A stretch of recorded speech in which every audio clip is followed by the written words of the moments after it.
think I should go and sleep. நான் night 2 மணிக்கு 3 மணிக்கு பார்த்து முடித்தேன் படத்தை. ஆஃப்டர் தட் டைம் 6:30 மணிக்கு பெல் வச்சு ஆனால் தூங்கவே இல்லை.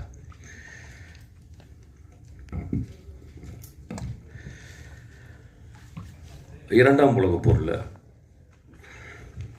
ஃப்ரான்ஸில் நாசி படைகள் வந்து ஆக்கிரமிச்சிருந்துச்சு.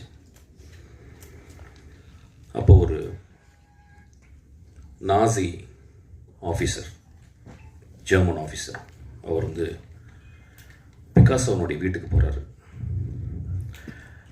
அந்த வீட்டில் அப்போ தான் வரைஞ்சி முடிச்சிருந்த ஒரு பெரிய பெயிண்டிங், அந்த பெயிண்டிங் பேர் குவர்னிகா. அதை அந்த நாசி ஆஃபீஸர் பார்த்துட்டு, இவ்வளவு மோசமான பெயிண்டிங்கை நீங்களா வரைஞ்சிங்க அப்படின்னு பிகாசோ கேட்குறாரு. பிகாசோ சொல்கிறாரு, இல்லை நீங்கள் தான் வரைஞ்சிங்க அப்படின்னாரு. குவர்னிகா போரின் இழிவை, போரின் தேவையற்ற தன்மையை, உலகத்தில் குவர்னிகா மாதிரி இது வரைக்கும் எந்த ஒரு கலைப்படைப்பும் விமர்சனம் செய்யவில்லை.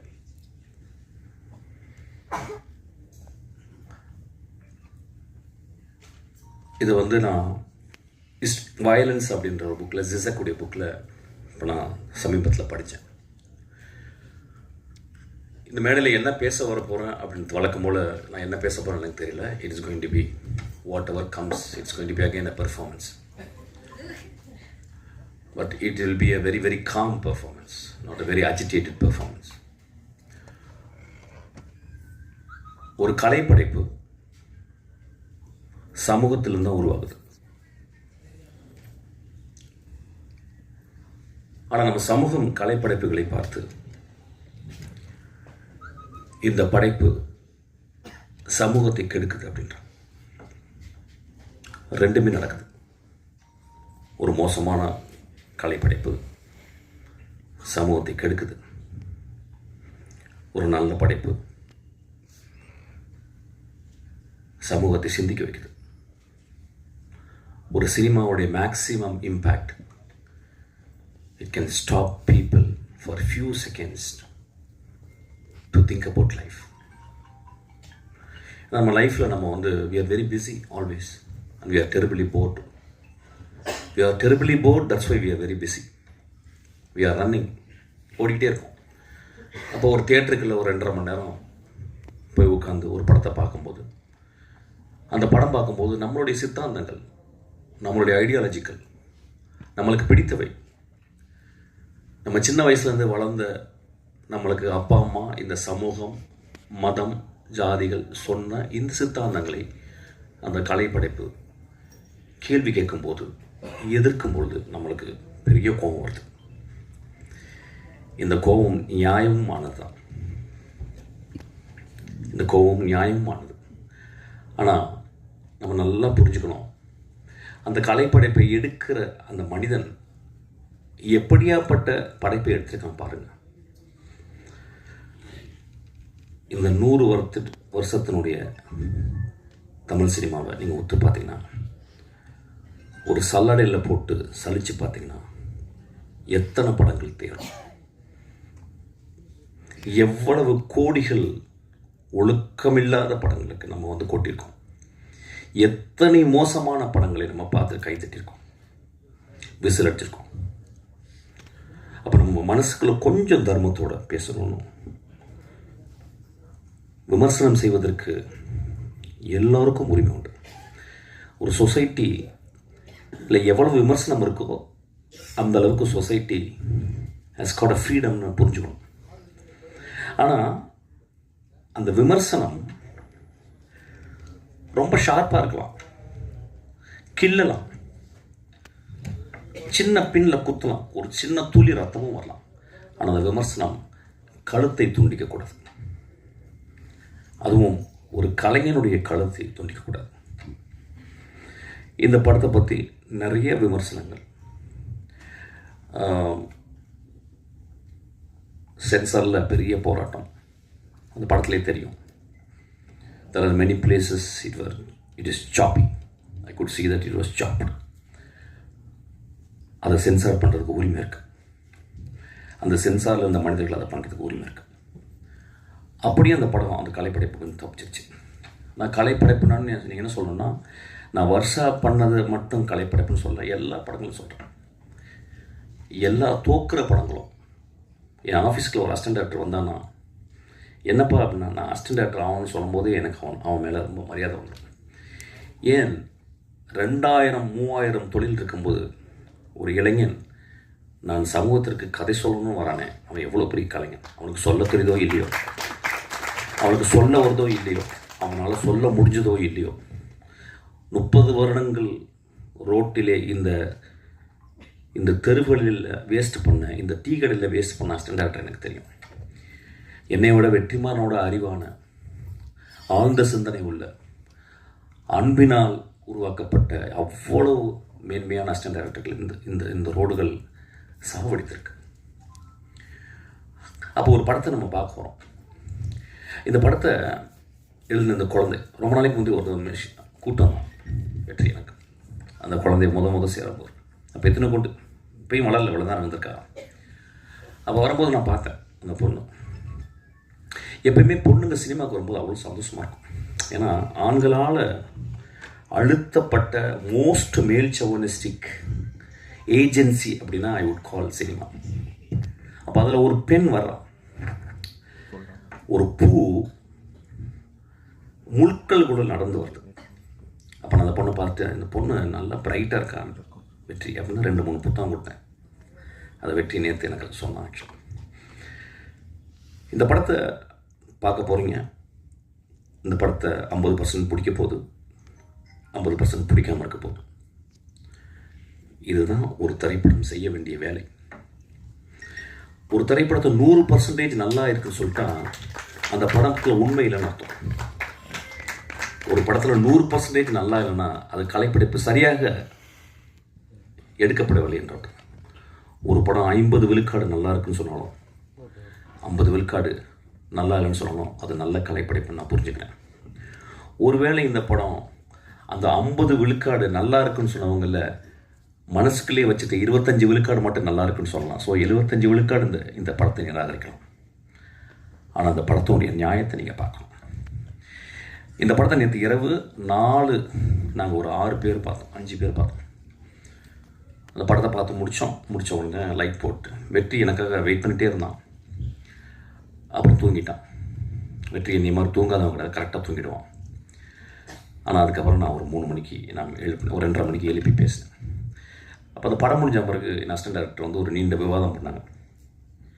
அந்த விவாதத்தில் இரு அணியாக மாதிரி எனக்கு பிடிக்கல சார், எனக்கு பிடிச்சது சார் அப்படின்னு ஒரு பெரிய விவாதம் வந்துச்சு. நான் டைரக்டராக அந்த பசங்க பேசுகிறத கேட்டுகிட்டே இருந்தேன். 4 பேர் ரொம்ப உக்கிரமாக பேசினாங்க. அதில் அவங்களுக்குள்ள சண்டையெல்லாம் வந்துச்சு. அதில் 5ஆவதாக ஒரு அசிஸ்டன்ட் டைரக்டர் ரொம்ப அமைதியாக உட்காந்துருந்தாங்க. அவ்வளோ ஒரு பெண். அப்போ நான் சொன்னேன், நில்லுங்கடா, நம்ம எல்லாம் ஆம்பளைங்களே பேசிக்கிருக்கோம் ஒரு படத்தை பார்த்து. இது பெண் வாழ்க்கையை பற்றி, பெண்ணுடைய அந்தரங்கங்களை பற்றி, பெண்ணுடைய ஆசையை பற்றி எடுத்திருக்கா. ஆம்பளைங்களுக்கு புரியாதா, அந்த பெண்கிட்ட கேட்கலாம் அப்படின்னு. அந்த பெண் சொன்னான், எனக்கு பிடிச்சிருக்கு சார்.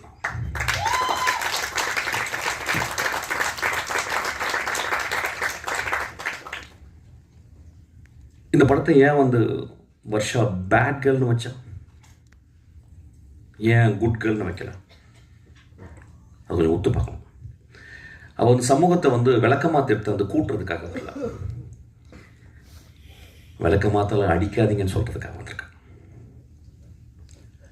ஏன் அவள் குட் கேர்ள்னு வைக்கல, பேட் கேர்ள்னு வச்சானா அந்த கதாசிரியன், அந்த குழந்தைக்குள்ள கதாசிரியன், அந்த குழந்தைக்குள்ள வாழ்க்கை அனுபவம், அந்த குழந்தை சந்தித்த மோசமான தருணங்கள், இதெல்லாம் ஒரு பெண்ணை எப்படி பண்ணுது அப்படின்றதுக்கு ரொம்ப மனசில் ஆழமாக எனக்கு தெரியும். ஒரு படத்துக்கு டைட்டில் வைக்கிறதுக்கு 6 மாதம் ஆகுது, எனக்கும் வெற்றிக்கலாம். ஆனால் ஒரு பெண் நான் ஒரு பேர்ட் கேர்ள்னு சமூகத்தில் சொல்லியிருக்கேன். என்னை பேர்ட் கேர்ள் நீங்கள் சொல்கிறீங்கல்ல, நீங்கள் கொஞ்சம் ஒத்து பாருங்கள். என்னை கொஞ்சம் ஒத்து பாருங்கள், என் வாழ்க்கையை ஒத்து பாருங்கள். உங்களுக்கு 30 நாட்கள் ஓடி போகுது. என் 30 நாட்கள் உங்களை மாதிரியா ஓடுது? எத்தனை நாட்கள் என்னை வீட்டுக்குள் அடக்கி இருக்கிறீர்கள்? எத்தனை நாட்கள் என் பூஜை அறைக்குள் வரவிடாமல் என்னை அழைக்கிறீர்கள்? எத்தனை நாட்கள் நான் வாய் பேசக்கூடாது என்று சொல்கிறீர்கள்? எத்தனை நாட்கள் நான் வேகமாக நடக்கக்கூடாது என்று சொல்வீர்கள்? அப்படின்னு ஒரு கேள்வி கேட்டிருக்கேன். இந்த கேள்வி ஒரு பெரிய கலைப்படைப்பின் அல்லது ஒரு பெரிய தர்மத்தில் இருந்து எழுந்த கேள்வி அல்ல. ரொம்ப சிம்பிளான கேள்வி, ரொம்ப எளிமையான கேள்வி. எனக்கு நல்லா ஞாபகம் இருக்கு. 17 வயசு, ரொம்ப கஷ்டப்பட்டு என் ஃப்ரெண்ட்ஸ்கிட்ட வந்து 3 சரோஜதேவி புக், செக்ஸ் புக் வாங்கிட்டு வந்தேன். ரொம்ப கஷ்டம், அது கிடைக்கிறது ரொம்ப கஷ்டம். அது பெரிய அண்ணங்கள்லாம் சொல்லி அப்படி இப்படி. ஏன்னா ஒரு புக்கு படிக்கணும்னா 3 புக் வாங்கிட்டு வந்து அதை வந்து ஒழிச்சு வச்சு கிட்டத்தட்ட 1 மாதம் எங்கள் அம்மா என் வீட்டை விட்டு வெளியே போகிறதுக்கு வெயிட் பண்ணிகிட்டே இருக்கேன். எங்கள் அம்மா மார்க்கெட் போயிட்டு வருவாங்க. ஆனால் அது எடுக்க போகும். ஆனால் பயம் இருக்கும். ஒரு வேகமாக அந்த படங்களை மட்டும் பார்க்குறது, பிளாக் அண்ட் ஒயிட் படங்கள். அதை பார்த்துட்டு வந்து அம்மா வந்துருவாங்களோன்ற பயத்தை நான் வந்து திரும்பி ஒழிச்சு வச்சுருக்கேன். ஒரு நாள் எங்கள் அம்மா, நான் வரக்கு ஒரு 2 ஹவர் ஆகும்டா, நான் மார்க்கெட்டுக்கு போயிட்டு ஒருத்தங்க பார்த்துட்டு வரேன்டான்னு சொன்னாங்க. எங்கள் அம்மா பொண்ணு கதவை சாத்திட்டு அந்த 3 புத்தகங்களையும் படித்துக்கிருக்கேன். செக்ஸ் புக் படிக்கிறேன். 17 வயசு பையனுடைய கேள்வி, 17 வயசு பையனுடைய காமம், 17 வயசு பையனுடைய வாழ்க்கையை புரிந்து கொள்ள வேண்டும் என்று வருது. 17 வயசு பையனுடைய கீழ்மைன்னு சொல்லலாம். அப்போ படிச்சுக்கிட்டே இருக்கும்போது யாரோ கதவை தட்டிட்டாங்க. நான் யாருன்னு கேட்டேன். எங்கள் அம்மா. என்னென்னா, பர்ஸில் இருந்து காசு எடுத்து போக மறந்துட்டேன். நான் உடனே அந்த புத்தகம் என்ன பண்ணுன்னு தெரில. எங்கள் வீடு பெரிய வீடு, ரொம்ப வறுமையான வீடு, சின்ன வீடு, ஒரு ரூம் தான். அப்போ ஒரு டேபிள் இருந்துச்சு. டேபிள் மேலே ஒரு டைனோரா டிவி இருந்துச்சு. அந்த டேபிளுக்கு அந்த பக்கம் கேப்பில் அந்த 3 புத்தகங்களை போட்டு விட்டேன். உடம்பெல்லாம் வேர்த்துருச்சு. எங்கள் அம்மா திறந்து பார்த்து, என்னடாச்சு? இல்லைம்மா, எனக்கு ஒரு மாதிரி ஜுரம் அடிக்கிற மாதிரி வெளியே ஓடிட்டேன். வெளியே ஓடி ஒரு 3 மணி நேரம் கிரிக்கெட் விளையாட போயிட்டேன். பக்கத்தில் உட்லண்ட்ஸு, அந்த பழைய உட்லண்ட்ஸ், அங்கே கிரிக்கெட் விளையாட போயிட்டு சாயங்காலம் ஒரு 6 மணிக்கு வரேன். வந்தால் எங்கள் அம்மா வெளியே ஏதோ கூட்டிகிட்டு இருக்காங்க. நான் உள்ளே போகிறேன். பார்த்தா எனக்கு பெரிய ஷாக்கு. அந்த 3 புத்தகம் ஏதோ கூட்டிருக்காங்க போல். உள்ளே போய் பார்த்தா அந்த 3 புத்தகம் இருக்குது. அதை எடுத்து எங்கள் அம்மா அந்த டேபிளில் வச்சு அது மேலே ஒரு சின்ன பேப்பர் வெயிட் வச்சுருந்தாங்க. எங்கள் அம்மாவை நான் பெரிய கடவுளை பார்த்து தரணும். நண்பர்களே, இப்போ நான் ஒரு சின்ன சுச்சுவேஷனை மாற்றுறேன். அந்த 17 வயது இன்றைக்கி உங்கள் முன்னால் பேசிக்கிறேன். இந்த பையன் ஒரு பெண்ணாக இருந்தேன் நான் இருக்கு வச்சுப்பேன். அப்போ எனக்கு ஒரு சுதந்திரம், ஒரு பெண்ணுக்கு சுதந்திரம் கொடுப்போமா? எங்கள் அம்மா அநேகமாக அவளை விளக்கமாத்தால் அடித்திருப்பான்னு நினைக்கிறேன். காமம் ஆண்களுக்கு மட்டும் சொந்தமா? ஏன் கடவுள் ஆண்களுக்கு குழந்தை பெக்கக்கூடிய தகுதியை கொடுக்காமல் 10 மாதம் சுமக்கும் கற்பையை பெண்களுக்கு கொடுத்திருக்கிறான்? நம்மளோட ஒரு படங்கு மேலே தான் அவங்க. நம்மளோட ஒரு படங்கு இயற்கை அவங்கள ரொம்ப மதிக்குது. நம்மளோட அவங்க வரம் பெற்றவர்கள் பெண்கள். இந்த படத்தை நான் வந்து ரொம்ப எக்ஸ்ட்ராஆர்டினரியான படைப்புன்னு திருப்பி சொல்ல மாட்டேன். There are great moments are there. First half வந்து நீங்கள் பார்த்தீங்கன்னா இந்த படத்தினுடைய பிளானை பாருங்கள். ஒரு சின்ன குழந்தை, அந்த குழந்தை ஆனால் 3 பருவத்தை சொல்வதற்காக 3 கேமரா படம் தேர்ந்தெடுத்திருக்கான். அவள் எவ்வளோ பெரிய ஒரு அதுக்காக ஒரு கிளாப் அடிப்பாங்க. அவள் எவ்வளோ சீரியஸாக இயங்குறா பாருங்கள். She would have very easily asked for some great cameraman like P.C. Sriram or somebody else. They would have come for grassroots. They would have come. They would have readily accepted even for a peanut of money. அவள் ஏன் 3 எனக்கு 3தையும் வேறு வேறு பெர்ஸ்பெக்டிவில் பண்ணும். இந்த உலகமே perspective கிடைக்க மாட்டேங்குது இந்த உலகத்துக்கு. அப்போ பாருங்கள், அவள் இன்னும் 30-40 வருடம் ஒரு மிகச்சிறந்த இந்தியாவின் மிகச்சிறந்த டேரக்டர் ஆக போகிறதுக்கு இங்கே விதைய ஆரம்பிக்குது. அவள் 3 பெர்ஸ்பெக்டிவில் பார்க்குறான். அதுக்கப்புறம் தெரிஞ்ச ஒரு ஹீரோயினை யாரோ கூட்டியாந்து அது பண்ணல. யாரோ ஒரு தெரியாத ஒரு பொண்ணு இவன் தேடுறான். இந்த வாழ்க்கையில் வந்து வருஷம் இருக்கா அந்த படத்தில் நடித்த அந்த கதாநாயகனுக்கும் அந்த வாழ்க்கை இருக்குது. இங்கே இருக்க எல்லா பெண்களும் அந்த வாழ்க்கை இருக்குது. இந்த மாதிரி ஒரு விழாவை நான் பார்த்ததே இல்லை. முழுக்க முழுக்க ஆண்களால் ஆக்கிரமிக்கப்படும் ஒரு விழா இன்று முழுக்க முழுக்க பெண்களால் ஆயிருக்க, முழுக்க முழுக்க ஆண் தன்மையால் டாமினேட் செய்யப்படும் ஒரு மேடை இன்று முழுக்க முழுக்க பெண் தன்மையாக உள்ள வெற்றிமாறன். எனக்கு தெரியும், வெற்றிமாறன் பார்க்கல பயங்கரமா என்ன ராஜா அப்படிலாம் சொல்லுவான். அவனை மாதிரி ஒரு ஒரு ஒரு கிரியேட்டர்னா யார் தெரியுமா? பெண் தன்மை மனசுக்குள்ளே இருக்கணும், உடம்புல இருக்கணும். அதனால தான் ஏஆர் ரஹ்மான், இளையராஜாவும் பெண் தன்மை ஜாஸ்தியாக இருக்கும். கிரேட் கிரேட் கிரேட் அவங்க தான். எனக்கு வெற்றிமாறனுடைய ரொம்ப நெருங்கி எனக்கு தெரியும். நான் அவ்வளோ பக்கத்தில் அவனை அப்படியே ஒத்து பார்த்துருக்கேன். வெற்றிமாறன் இன்னைக்கு இவ்வளோ உயரமாக வந்திருக்காருன்னா படித்து படித்து படித்து படித்து சினிமாவை சிந்திச்சு சிந்திச்சு சிந்திச்சு தான் வந்திருக்கான். அந்த பட்டறையில் இன்னைக்கு ஒரு கத்தி வந்திருக்கு, ஒரு முள் வந்திருக்கு, ஒரு பூ வந்திருக்கு. முள்ளு குத்தும், முள்ளு குத்தணும். கத்தி ஆப்பிள்களை வெட்டுறதுக்கு தேவைதான், ஆனால் பூவை நம்ம கசிக்கக்கூடாது. அவர் இந்த படத்தில் வந்து ஒரு film மேக்கராக the way she handled the close-ups, இந்த படத்தை வந்து ஒரு நல்ல ஸ்டடின்னு சொல்கிறான். அதாவது நெக்ஸ்ட் ஜெனரேஷனுக்கு வந்து இந்த படத்தினுடைய க்ளோஸ்அப், ஒரு பெண்ணை, எனக்கு தெரிஞ்ச தமிழ் சினிமாவில் இந்தியன் சினிமாவில் ஒரு பெண்ணினுடைய முகத்தை இத்தனை ஆங்கிளில் இவ்வளவு அழகாக எந்த படமும் காட்டல. மணி சார் ஒரு பேட்டியில் சொல்லியிருக்காரு, there are very very few directors who knows how to compose close-ups அப்படின்னு இருக்காரு. I think she is one of the directors. இந்த படத்தில் ஒரு அந்த க்ளோஸ்அப்பில் அந்த கதாநாயகனுடைய பருவை காட்டிருக்கு. அது வெரி சிம்பாலிக். அந்த பரு வந்து எவ்வளோ ஒரு எவ்வளோ இரிட்டேட்டிங்காக இருக்க ஒரு விஷயம். ஆனால் பரு இல்லாத வாழ்க்கை இருக்கு. பரு இல்லாமல் ஒரு பெண் பருவம் அடைய முடியுமா? இப்போ வாழ்க்கையில் நமக்குள்ளே இருக்கு. ஒட்டடை குச்சிகள் இல்லாத வீடு முழுமையாகுமா? ஒட்டடை குச்சிகள் இல்லாத வீடு முழுமையாகுமா? வீட்டுக்குள் எப்பொழுதுமே ஒட்டடைகள் செய்யணும். என் மகளுக்கு ப்ராப்ளம் வந்திருக்கு. இன்றைக்கி அவள் ப்ராப்ளம் இல்லாமல் இருக்கா, 26 வருஷம் 25 வயசில்.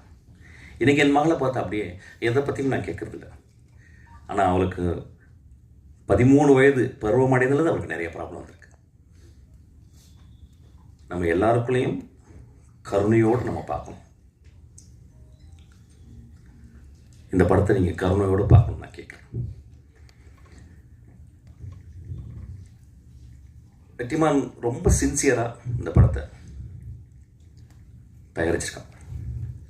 அவன் நினச்சிருந்தா யாரோ ஒரு பெரிய டேரக்டர் கொடுத்து நான் இவ்வளோ காசு போடுறேன், எனக்கு இவ்வளோ சம்பாதிச்சு கொடுக்குற மாதிரி ஒரு படம் எடுத்து கொடுக்குறேன்னு சொல்லலை. எனக்கு காசு வேணாண்டி வருஷா, உன் இதயத்துலேருந்து ஒன்று எடுத்திருக்கேன், அதுக்காக அதை வச்சுக்கடி நான் கஷ்டப்பட்டு சம்பாதிச்ச பணத்தை கொடுத்துருக்கேன், அதுக்காக அவனுக்கு.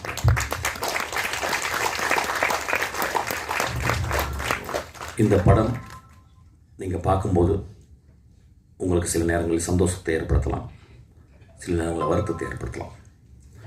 இது ரெண்டையும் அந்த தியேட்டருக்குள்ளேயே பார்த்துட்டு வெளியே வாங்க.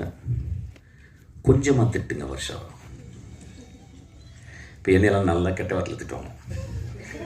நான் ஏதாவது பேட்டி கொடுத்தேன் கீழே, அவன் என்ன பூவா, அவன் என்ன, அதுவும் சொல்லக்கூடாது. ஆக்சுவலாக நிறைய கிட்ட எனக்கு அது ரொம்ப பிடிக்கும். எனக்கு சம்படி ஃபீல் வெரி ஆர்கசமிக்காக எனக்கு ஃபீல் பண்ண வெரி மேசோகிஸ்டிக். நான் ஆக்சுவலாக அந்த குழந்தைய எடுத்துட்டாங்க. அந்த குழந்தை ஒரு பெரிய வைரம். ஒருவேளை தமிழில் இந்தியாவில் முதல் ஆஸ்காரை வாங்கலாம்.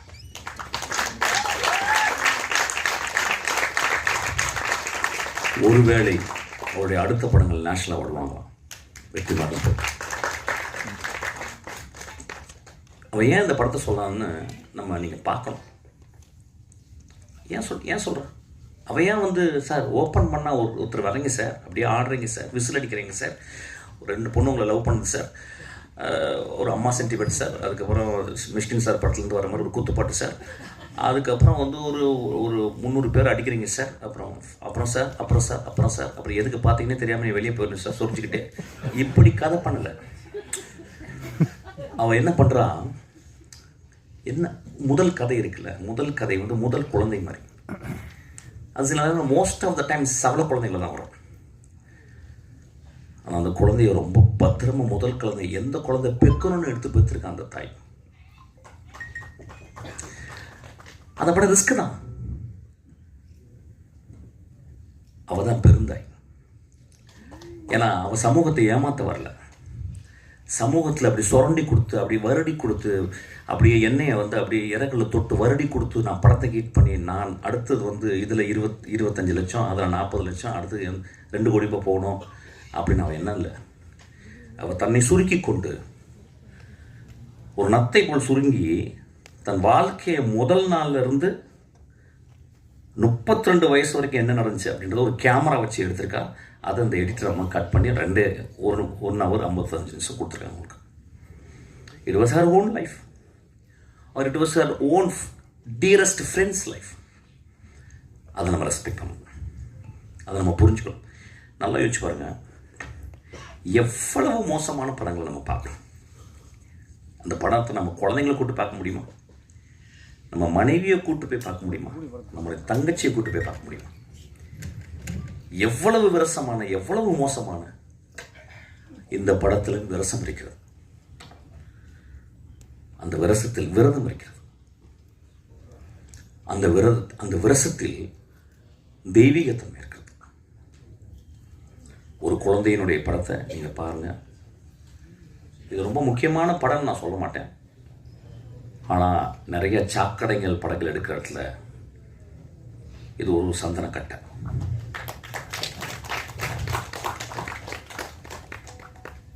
பத்திரிகையாளரை பற்றி என் படங்கள் கூட நான் கேட்டதில்லை. இந்த படம் உங்களுக்கு பிடிக்கும், இந்த படம் உங்களுக்கு பிடிக்காமையும் போகலாம். It depends. ஆனால் கொஞ்சம் மனதில் கொஞ்சம் ஈரத்தோட அந்த பெண்ணுடைய ஹானஸ்டியை பார்த்துட்டு, ஏன் இந்த படம் எழுதணும் அவன் அப்படின்ற ஒரு ஹானஸ்டியை கொஞ்சம் பார்த்தீங்கன்னா உங்கள் எழுத்தில் அந்த மையோடு சேர்ந்து கொஞ்சம் உதிரமும் வரும், கருணையும் வரும். இந்த படத்துக்கு 36 மார்க்காவது போடுங்க. இந்த படத்தை ஃபெயில் ஆக்கிறாதீங்க. இப்போ என் படத்தெல்லாம் ஃபெயில் ஆக்குவீங்க, நல்ல உரிமை இருக்கு. ஏன்னா நான் வந்துட்டேன். வெற்றிமாறன் படத்தை ஃபெயில் ஆக்கலாம், அவனுக்கு வந்துட்டான். ஆனால் என் குழந்தை, உங்களுடைய மகள் வர்ஷா, அவளை பத்திரமா பார்த்துக்கணும்.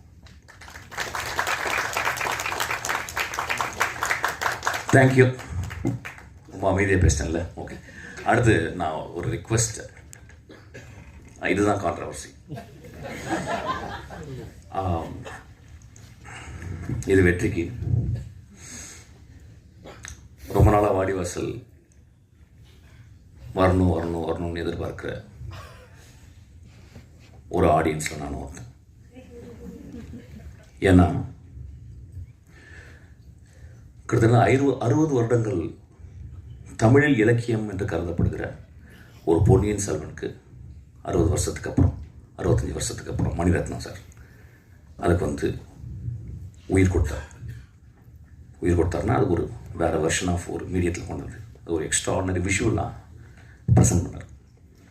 அந்த மாதிரி 60 வருஷமாக என்று தமிழில் கருதப்படுகிற ஒரு கிளாசிக் என்று கருதப்படுகிற ஒரு வாடிவாசல், அதை எடுக்கக்கூடிய ஆப்பர்ச்சுனிட்டி வெற்றிமாறனுக்கும் சூர்யாவுக்கும் தானுசாருக்கும் வந்துச்சு. எனக்கு வெற்றிமாறனை பற்றி தெரியும். கடும் உழைப்பான்னு சொல்ல மாட்டேன், பெரும் உழைப்பாளி. கிட்டத்தட்ட ஒரு மேட்னஸ் உடைய உச்சத்தை போயிட்டு அப்படியே தொட்டு நக்கிட்டே வரக்கூடிய ஒரு பெரிய படைப்பாளி. இஸ் நாட் சும்மா அப்படி இருக்க மாட்டான். எப்போ போனால் நான் என்ன புக்கு கேட்பேன்னா, I will read something about very politically very பொட்டன்ட்டான book. I will never satisfy with romcom, இதெல்லாம் இது பண்ண மாட்டான். ஸோ இந்த படம் வாடிவாசல் ஒரு கிளாசிக் அன்று தமிழில் கருதப்படுகிற ஒரு படம். கிரேட் புக்குன்னு நான் சொல்ல மாட்டேன், ஒரு வார் அண்ட் பீஸ் மாதிரி சொல்ல மாட்டேன். பட் இது தமிழில் ஒரு கிளாசிக். இந்த வாய்ப்பு இது வெற்றி கிடைச்சது நான் ரொம்ப சந்தோஷப்படுறேன். அப்புறம் இந்த படத்தை சூர்யா பண்ணும்போது ஒரு பெரும் அழகனவன் சூர்யா, ஒரு பெரிய அறிவாளி வெற்றிமாறன், ஒரு அழகுனும் அறிவாளியும் சேர்ந்த அந்த படம் எப்படி இருப்பாங்க. அதனால் அந்த படத்தை வரணும்னு நான் ரொம்ப ஆசைப்பட்றேன். ஏதாவது டிஃப்ரென்ஸ் ஆஃப் ஒப்பீனியன் இருக்கலாம். வெற்றிமாருடைய மிகச்சிறந்த படமாக வாடிவாசல் அமையும், சூர்யாவின் மிகச்சிறந்த படமாக வாடிவாசல் அமையும். இந்த மேடையில் அவர் சொல்கிறேன், நம்புகிறேன். சீக்கிரம் அந்த படம் ஆரம்பிக்கிறதுக்காக நான் வெற்றியை நான் தாழ்ந்து ரிக்வஸ்ட் பண்ணி கேட்டுக்கிறேன். Thank you so much. என்ன நடிச்சவங்க, அவங்க பேர் என்னமா? அஞ்சலி. ரொம்ப extraordinary performance. The places where she struggles, because language வரல, நிறைய இடத்துல கஷ்டப்பட்டுருக்கா அந்த பாப்பா. ஆனால் ரொம்ப ஒரு எக்ஸ்ட்ராஆர்டினரி, ஒரு பொட்டண்ட்டான ஒரு ஆக்டர் செக்ஷன், ஒரு ஆக்டர் சொல்லக்கூடாது, ஆக்டர். அதுக்கப்புறம் அந்த படத்தில் நடிச்சவங்க எல்லாருமே, இந்த படத்தில் பர்டிகுலராக எடிட்டர், அவனுடைய ஒர்க் வந்து இந்த எடிட்டிங்கை ஒரு ஆண் பண்ணியிருக்க முடியாதுன்னு நினைக்கிறேன். இது ஒரு பெண்ணுடைய பார்வையில் தான் இந்த எடிட்டிங். உட்காருமா. அந்த படத்தில் நடிச்சிங்க எல்லாருக்குமே, கேமராமேன் அந்த பையன், அதுக்கப்புறம் அம்மா. வந்து எங்கள் ஊர் பாட்டுக்காரர் நான் வந்து ஒரு 50 வாட்டி நான் பார்த்துருப்பேன். நான் யுத்தம் செய்ய எழுதும்போது எழுதி முடிச்சு யார் ஹீரோ நான் கதை சொல்லி முடிச்சிட்டேன். அப்புறம் சார் யார் ஹீரோனாங்க, பாண்டியருக்கு ராமராஜன் சொல்லிட்டேன். அவர் ஐயோ நெஞ்சில் கை வச்சு எதிர்ச்சிட்டாரு. நான் வந்து ராமராஜனுக்கு தான் அந்த படம் எழுதுனேன். ஏன் மதுரையிலேருந்து வர ஒரு டிடெக்டிவாக இருக்கக்கூடாதா? மதுரையிலேருந்து ஓட்ட இங்கிலீஷ் பேசுகிறேன், நாம் ஓட்ட இங்கிலீஷ் பேசுகிறேன், அவர் பேசக்கூடாது. ஆனால் ப்ரொடியூசர் பயந்தார். சரி சார், அப்போ சேரன் சார் உங்கள் அப்பா அப்படின்னு உட்காந்தார். அப்படி தான் சேரன் இருந்தார். உங்களை ரொம்ப நடிச்சிருக்கேம்மா, இந்த படத்தில் ரொம்ப எக்ஸ்ட்ரானரியா. சரி, okay okay okay. I think you used all your maybe 35 years. You couldn't come actually. The gap made you a kind of a boiler actually, kind of ஒரு ரொம்ப பியூட்டிஃபுல்லாக நினச்சிருந்தீங்க. அதாவது எனக்கு தெரிஞ்சது, அதாவது இருக்கிறதுலே கஷ்டம் குடிகாரனோட குடிச்சிட்டு குடிக்காமல் இருக்குன்னு கண்ட்ரோல் பண்ணுறது தான் ரொம்ப கஷ்டம் ஆக்சுவலாக. அந்த தாய் முழுக்க தான் 2 பக்கமும் இருதலைக்குள்ளி எறும்பு போல் கஷ்டப்பட்டுக்கிட்டே, இந்த பக்கம் ஒரு வீடு, இந்த பக்கம் குழந்தை, அதுக்குள்ள படுற கஷ்டத்தை ரொம்ப எக்ஸ்ட்ரானரியாக பண்ணுங்க. தேங்க்யூ. அதுக்கப்புறம் எனக்கு பெரிய சர்ப்ரைஸ் வந்து சரண்யா வந்து ஒரு எக்ஸ்ட்ரானரி ஆக்டர்ஸ். என் படத்தில் வந்து நான் ஏதாவது ஒரு சின்ன கேரக்டர் தான் எழுத முடியாது. ஒரு சின்ன கேரக்டர் கூட வந்து பண்ணுவான். அவ்வளோ ஒரு ரொம்ப ரொம்ப ஒரு ஜென்யூனான ஹார்ட்டான இந்த படத்தில் வந்து நல்ல பெர்ஃபார்மன்ஸ். டப்பிங் நீ பண்ணியிருக்கலாம், ஆனால் கொஞ்சம் தப்பாக இங்கிலீஷ் பேச தெரியும், அதனால தான் வருஷம் கரெக்ட் பண்ணிட்டேன் அப்படியே எனக்கு புரிஞ்சிருச்சு. ஆக்சுவலாக யாரோ நல்லா டப் பண்ணியிருக்காங்க, இங்கிலீஷ்லாம் சரண்யா வாயில் வந்து பேச வச்சுருக்காங்க. ஆனால் ரொம்ப தேங்க்ஸ். இந்த பாப்பா யார்? இந்த பாப்பா நீ ரொம்ப எக்ஸ்ட்ரானரியாக பண்ணியிருக்காங்க. இந்த இன்றைக்கி வந்து I think she rule this stage. ரொம்ப நல்லா இருந்துச்சு. Thank you so much.